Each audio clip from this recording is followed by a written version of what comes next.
My name is John Sackett.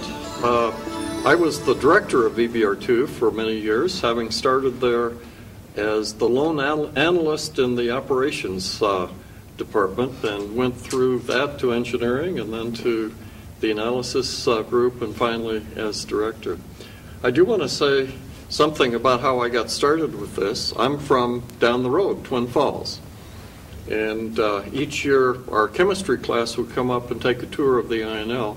Ours did that in 1960, and I was introduced to the people who were actually designing and at that time building EBR-ll, and I caught the vision of what they were about, which was the excitement of doing something for the world that could have great impact. And I decided that's what I wanted to do in my career. So I went on to college, finally getting a PhD, came back to work for EBR-ll. And I had the pleasure of spending my entire career there, retiring finally from Argonne National Laboratory as the Associate Laboratory Director. I'm Ronald King. My most recent position with the EBR-ll organization was the manager of the operations analysis section. We were responsible for the safety documentation, review of the experiments and procedures and modifications going on with the reactor. Prior to that, I was in the reactor systems engineering group, and we were responsible for the in-sodium fuel handling equipment, along with the in-sodium in-reactor test facilities, and many of the systems and components associated directly with the reactor. So I had a fair amount of background in dealing with sodium components, design of sodium systems, and how to keep them functioning properly, and was able to work a little bit with the BN-350 reactor subsequently in Kazakhstan, dealing with how to decontaminate the sodium and how to go about draining sodium from a primary tank of the BN-350 reactor. So we're able to apply our experience from EBR-ll to a facility halfway around the world then, as a couple of my colleagues here at the table also had considerable experience with that. I'm Carl Bailey. I came to EBR-ll back in about 1990 and to the experiments group. Our job was to do all the work associated with putting experiments into the EBR-ll core. Went from there into the systems engineering group.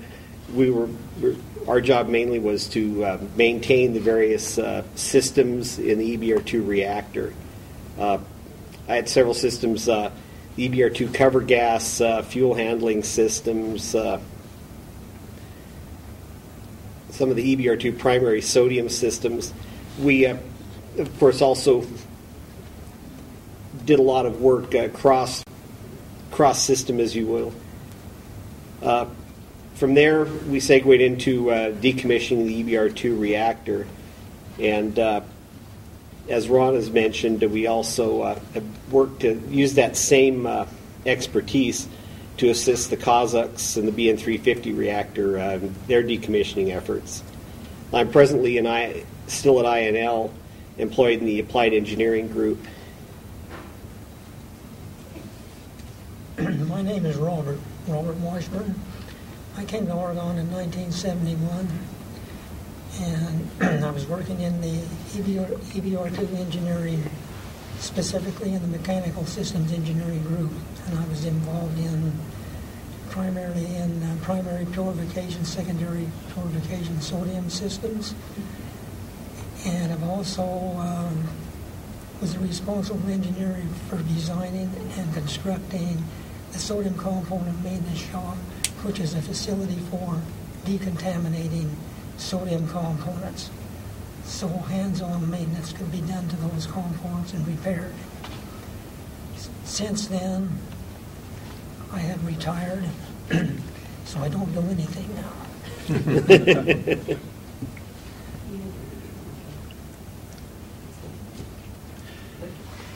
I'm Ken Allen.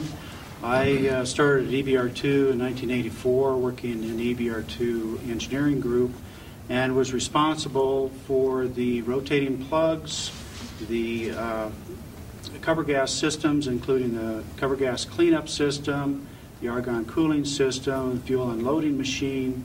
So fuel handling operations outside of the primary tank were my responsibility. I assisted with those maintenance and system modifications until the reactor was shut down in 1994, and I assisted with the remaining removal of all of the fuel from the reactor until 96. After that, I got involved in assisting with the shutdown and decommissioning of the BN-350 reactor in Kazakhstan, where we used some of our sodium expertise learned from the shutdown of EBR-ll in Kazakhstan. I'm currently still active at the Idaho National Laboratory in the Nuclear Nonproliferation Division, working on nonproliferation activities for the NNSA. You know, one of the things that people criticize sodium-cooled fast reactors about is sodium. And we've all seen these experiments in our high school chemistry classes of reaction in sodium water. I'd be interested in what your views are about sodium, its handling, and especially leak detection. Carl, do you have a thought? Well, in leak detection, there are really it separates in two real problems. Leak detection of large sodium leaks is generally fairly straightforward. We use such things as conduction probes, shorting probes to identify pooled sodium. Leakage in smaller quantities, especially very small leaks, has often been the problem because they're very hard to detect. So how are they detected?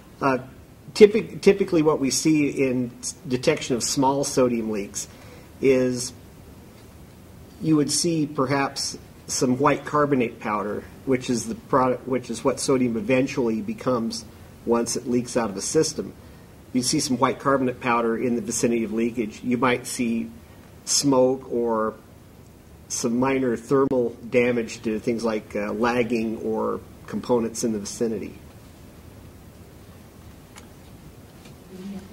Was this a major problem at EBR-ll in your view? You spent a lot of time in the plant, as did I.